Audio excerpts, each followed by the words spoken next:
Hey guys, Altavis Pella here, your voice manager, and I unmute the voice of women who are ready to speak up about what has kept her silent for way too long. This episode, I know I can sing so many songs to start this episode off, even though I can't sing. Don't judge my lifestyle, y'all. We can talk about, oh, won't you braid my hair? Come on in. I know I just told y'all my date and my age. Don't judge me. That was Mario, in case you didn't know. Or we can take it back to the little kids and say, I love my hair. The reason why I'm saying that is because our guest today actually is someone who speaks about healing from the inside out when it comes to hair. But we're going to dive deep because right now, more than ever, I think we need to talk about what healing on the inside when it comes to what we're eating, really, what that can really do for us and how that can really set us apart, especially now with everything that we're going through. So with that being said, hello, Precious, how are you? Hi, everyone. Thank you so much for having me on your show, Osservies. I am so grateful to be here and to pour into you guys for these next few minutes. I'm excited about it as well. Listen, I have been one that has done a lot when it comes to my health, when it comes to my hair, when it comes to what I eat. I am a snacker for sure, but I know at the beginning of this pandemic, I was trying to not gain the COVID-19. I was not trying to gain them 19 pounds from eating the snacks that was in the house. But before we dive into today's topic, Precious, let everybody know a little bit about yourself. Yes, absolutely. Thank you so much. So for those that don't know me, my name is Precious Rutlin, and I am a trichologist. And if you don't know what a trichologist is, that's someone that specializes in the study of hair and scalp. So if you're having issues with your hair, it's thinning, falling out, that is how I serve you. So I have predominantly women. They come to me when their hair is falling out, and I show them how to create an environment to go from thin to thick hair and just get them to the place to where a wig is optional and not a must. I know a lot of people's ears just perked up and said it doesn't have to be a must. It can be optional. Yes, yes, yes, yes. One of the things that I think we don't talk about enough. We don't talk about it enough with our children. We don't talk about it enough in our schools. We don't talk about it enough is what we eat and how it really affects us. And so let's start there because let's be honest. I can tell you, like I said, I'm a snacker. Mm-hmm. And when I'm in my zone, especially at being home, yep, I'll grab for a snack and it's not a salad. And so with that being said, what are some other options for us that have been, we're working from home and we're snacking and we're trying not to gain those extra pounds, but we're starting to see some things, or we're seeing that we're getting breakouts. Yep. We're having issues. What would be your alternative for us? Yes, absolutely. So I'm glad you brought that up. So just that you mentioned right there. So I'll just back up on two things that you mentioned. You mentioned about like the breakouts and then, healthier options. So I'll start with the breakout.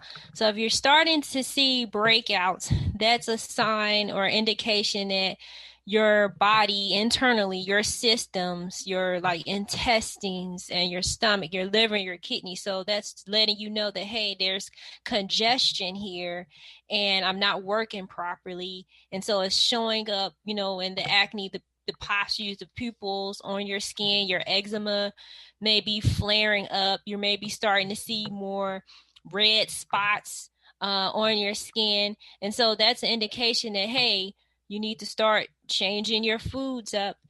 So one of the things that you can do is to, of course, one of the biggest culprits that you just mentioned that's contributing to the COVID-19 is like sugar. So it's okay to have the sugar, but again, everything in moderation. And just like you were mentioning, okay, so let's have some healthier options and snacks. So yes, having the salads is good for you, but you don't have to always eat the salads. And now I also want to back up and just point out, so when we're talking about salads, people think like just that regular lettuce salad is healthy for just regular lettuce. And that's really not nutritional for you. Like, you don't get as much nutritional value out of it. And so that's how we most of the time end up missing the nutrients that we need. If you're going to eat a salad, opt for a salad that's like the dark green leafy vegetables like spinach, kale, broccoli, or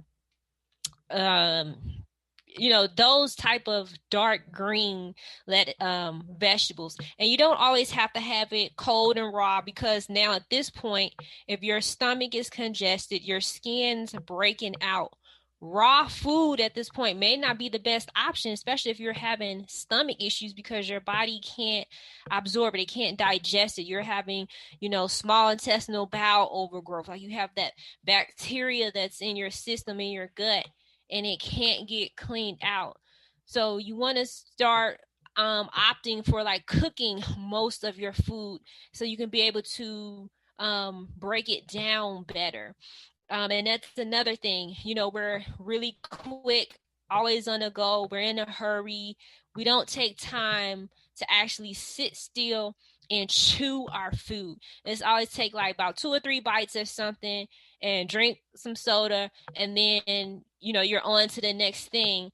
And you're supposed to actually sit, chew your food for at minimum at least 75 chews. Break it down all the way to like its juice mix, and then swallow. And then you'll find yourself, when you take your time to eat slower, chew your food, you won't be as hungry, because you're actually, you're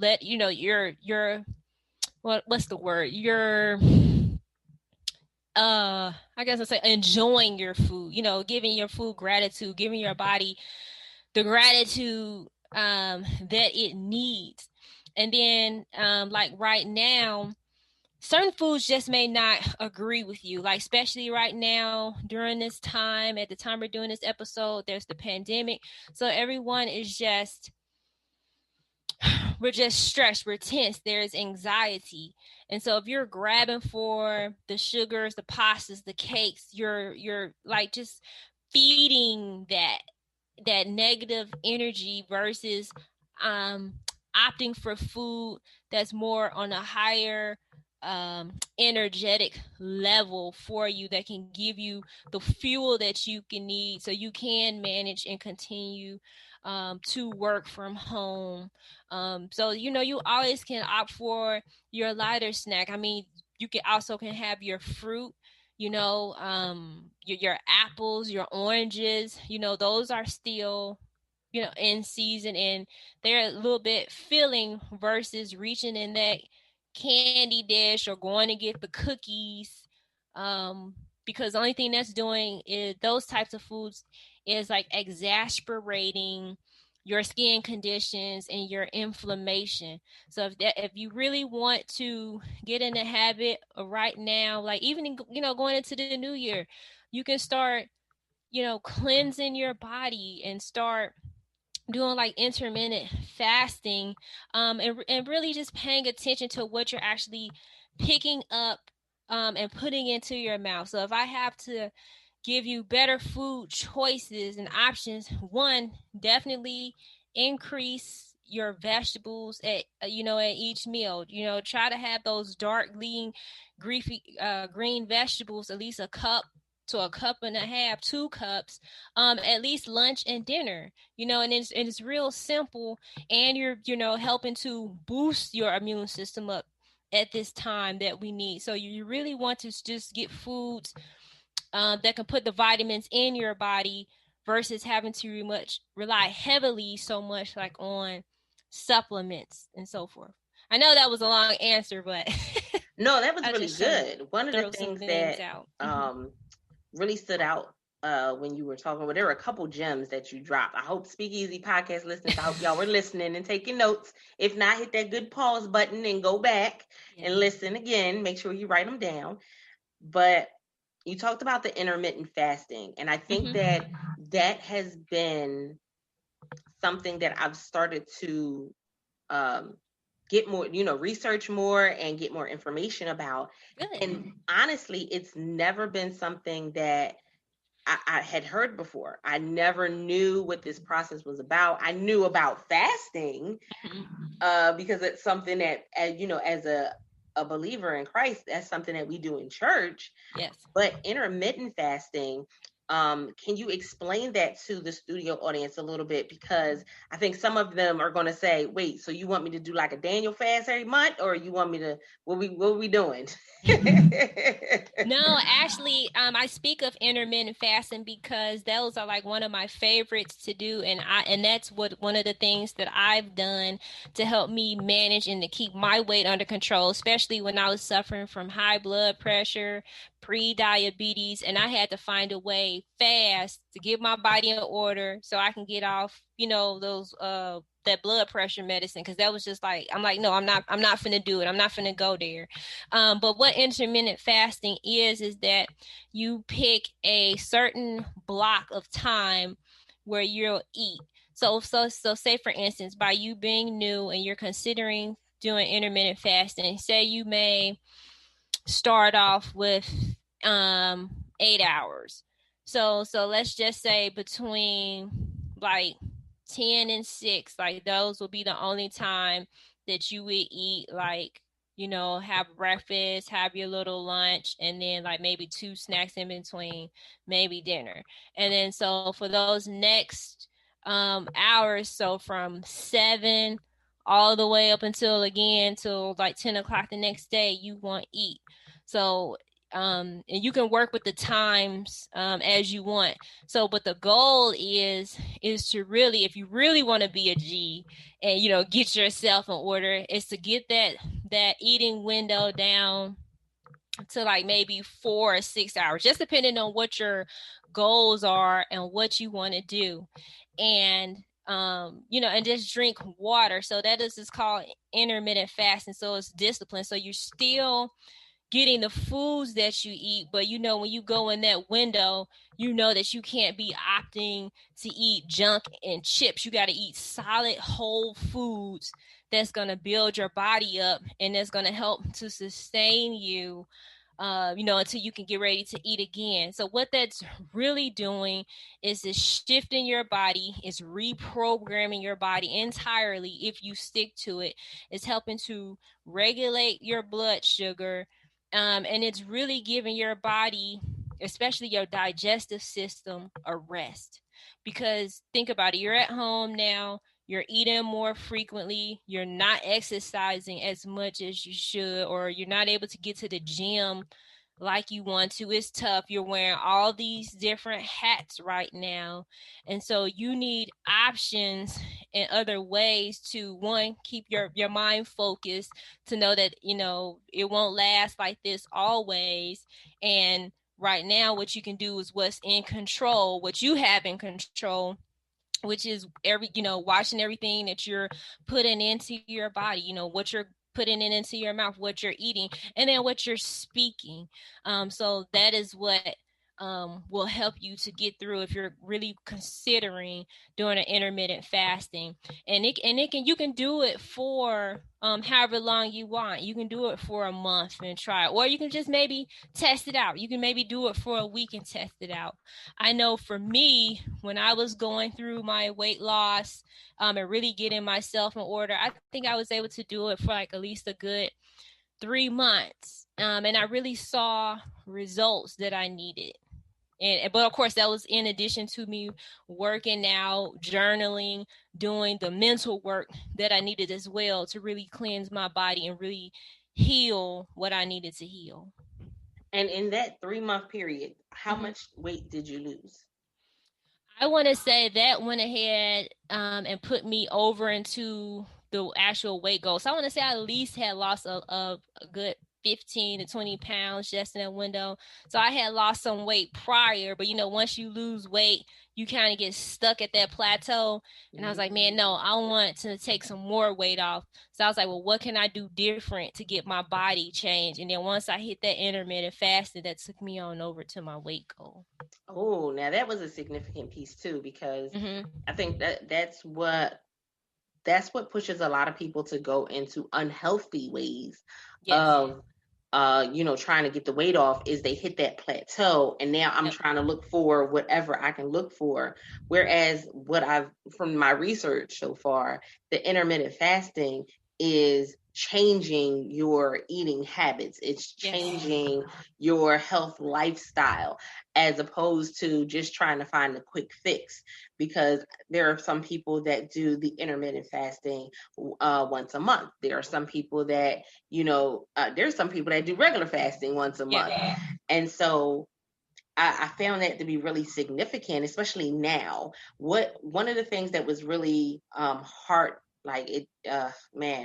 it was heart-wrenching listening to the conversations about COVID and the fact that people with pre-existing conditions are, having more issues, are having more problems than those who are a little healthier. And it's not even like, you don't have to be, I'm not saying you have to be a gym rat, guys. Right. But just the smallest things was a shift. And it was so crazy because for me, now this is something, Speakeasy Podcast listeners, I haven't told anybody about this, but I actually recently found out. And of course, when you hear this episode, she'll be healed already. But I found out that my oldest daughter, who is away in college, tested positive. And, she's like, oh, they think she's asymptomatic. Is that what it is? Did I just say that wrong? I think it's asymptomatic. Asymptomatic. I knew it was somewhere in that area, but no symptoms. She's doing good. There's no, she's not like in the bed or anything. She's up. She's moving. She's doing, she's going about life. She's a little frustrated because she got to be quarantined for like 10 days. But outside of that, she's okay. And it was, I was having a conversation with my son, and he said, but I thought that they said that there were a lot of people dying from it. And I said, well, there are, but it's according to your body. It's individual cases. There are very high numbers of people who are passing away, but the majority of them are ones who had pre-existing conditions. They had high blood pressure, they had diabetes, they had issues with asthma, they had issues with, just all of these different things. And because it's such a stigma to kind of say to somebody, you need to be healthier, you need to, there's some lifestyle changes you really need to make, we still put a stigma on that. It's disheartening because family members that we truly love, we can help them. And in this moment, it's like, oh my goodness, now we're at a point where now we're rushing to try to figure out ways to help our family and to get everybody healthier. But I think that part really stood out for me in this whole scenario, because yes, we've literally been put into a place where the things we've been sharing, the things that people have told us about our health, it really is playing a very big factor in what's going on right now. Absolutely.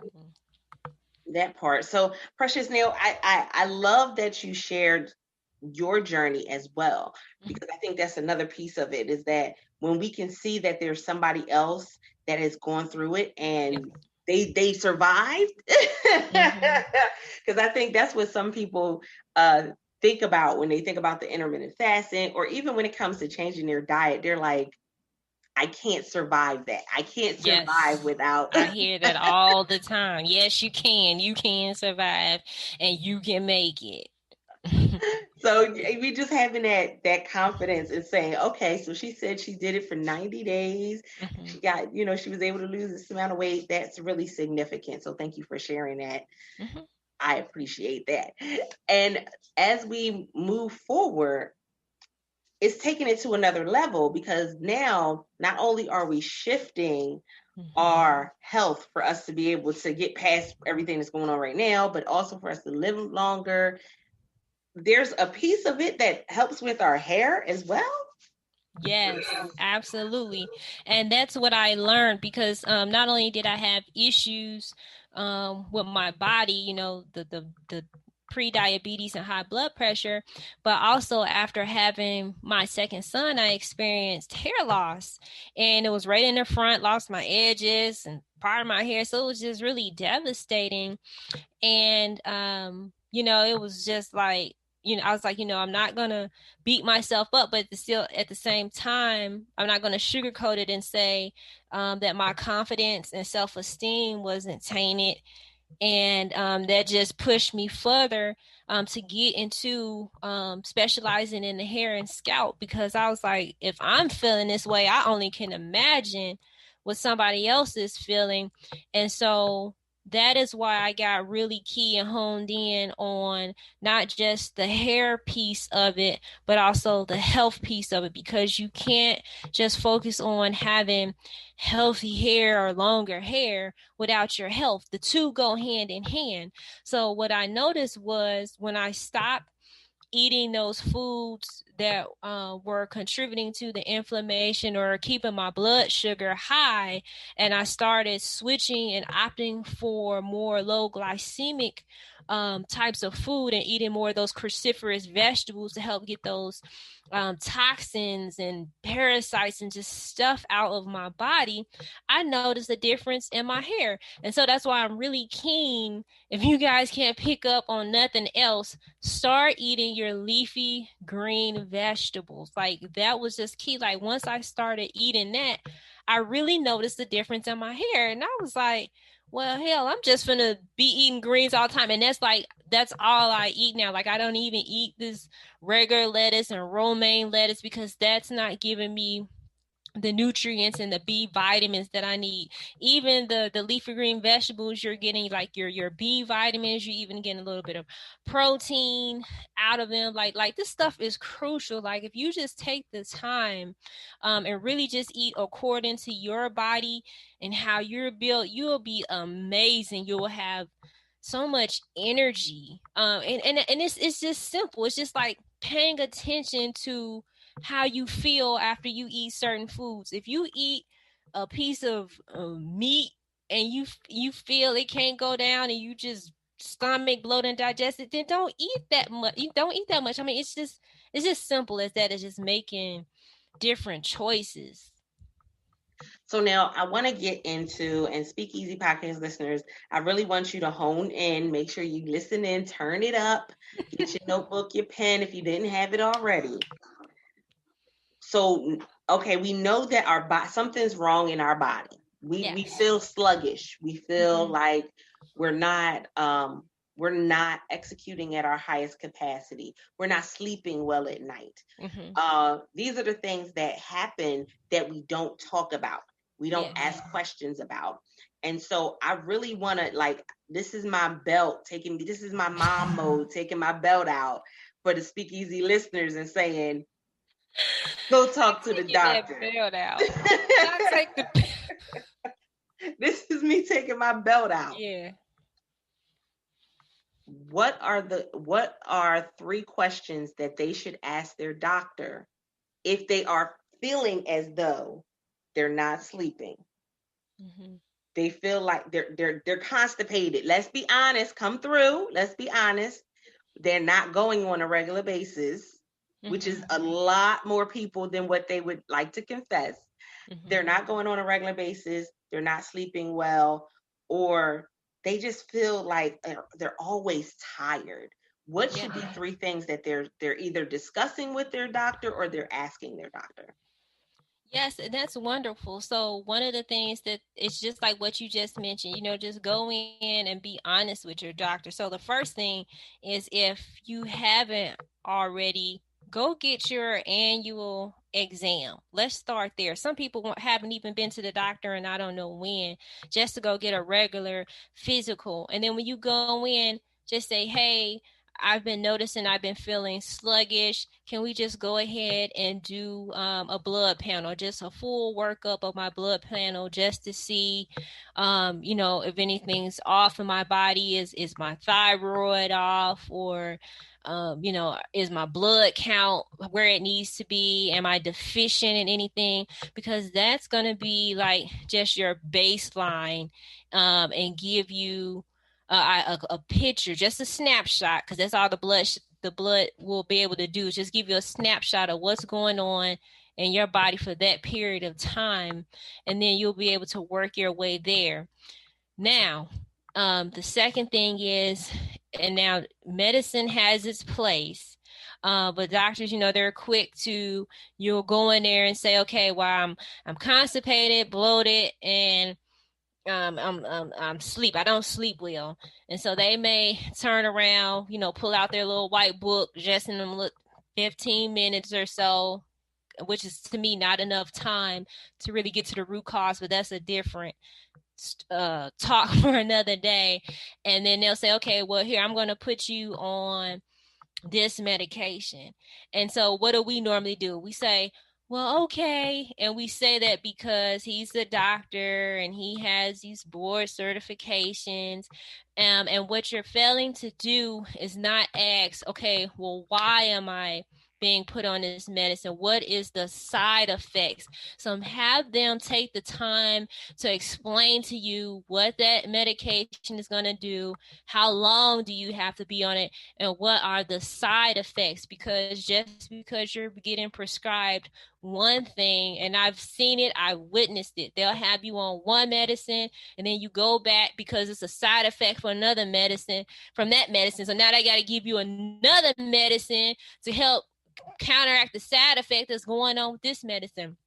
And so you just really need to be mindful. You don't have to always jump quick just because they recommended some medication. You can just, right now, you're just gathering information, because you can lay everything out on the table. Like, this is your body, this is your health, because at the end of the day, you're going to be the one having to spend these $100 to keep getting these prescriptions and things filled. And I've seen it. That's what medicines do. So yeah, they have its place and they truly do help you when you need it. But if you're not putting back the nutrients back in your body, because that's what the medicines do, they're draining you of the nutrients that you did have. They pulling that all the way out. So now, if you don't have some way to go back and replenish those vitamins and put them back into your body, then you're going to continue to feel the way you're going to feel, and this is only going to get worse. And that's where I see that the medical profession is lacking. So that's why I really take hold in what I'm doing right now to really get to the root cause and explain to people why they're going through that. And then the third thing, let me think. Then the third question that I would say is, don't be scared, just to ask for more information.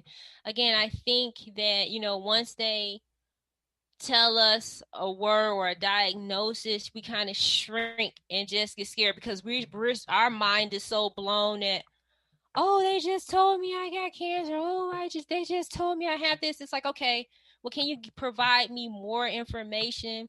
Because they're real quick. They'll come in there. You know how the visit go. You're going to spend most of your time with the nurse practitioner. They're going to take your vitals. And you may or may not even see the doctor. And if he do come in, they only in there for about 5 minutes. And it's like, okay, how are you feeling today? What are you doing? They're going to come take that little stethoscope, put it on your heart, have you breathe in and out a couple of times, and then go back and try to give you a little diagnosis. So don't be scared, just to ask them, again, for additional information. And 9 times out of 10, the only thing they're going to do is just hand you a pamphlet on something.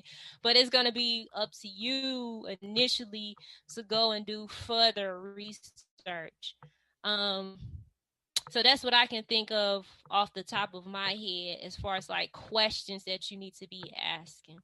Those are perfect. And like I said, this is, I think now more than ever, we're seeing and hearing stories of, those who fought for their health in some way, shape, or form. We heard about, of course, Serena Williams. We heard about, all of these different people. Beyonce talked about, during her pregnancy and what she endured. And it's like you have to fight for your health, and you have to be willing to speak up. So that it was really significant, because there are so many of us that we go ahead and just go with the flow. We go ahead and just say, okay, we'll take the pills. We'll go ahead and go ahead and take the prescription and fill it, and can't even pronounce what it is. Yep. But we'll put it into our bodies, and we don't always know what it's going to do for us or to us when we put it inside of our system. I know Speakeasy podcast listeners, when I say I know this story all too well, I was that daughter that my mother was sick, and I had to go to the hospital and tell them, what medications she was on, and I would literally hand them a bag of medications, because I didn't know what all of those medications were. Don't ask me to pronounce half of them, because that's a whole other shout out to all the nurses that had to learn all of those words. Right. Shout out to all the doctors. But I didn't know those things. Mm-hmm. And it wasn't until they would start talking about them that I'm like, okay, well, this medication is for seizures. She didn't have seizures. Mm-hmm. Oh, well, it may have been a side effect from another medication, so they just gave her the medication for seizures. But she doesn't have seizures. Like, things like that really do happen in the everyday. Mm-hmm. In the everyday. So I want you to know and understand that you need to fight for your health. Your health is very valuable. Yeah. Guess what? We can't help our children, our spouse, or anybody else in the world if we are not fit for service. Mm-hmm.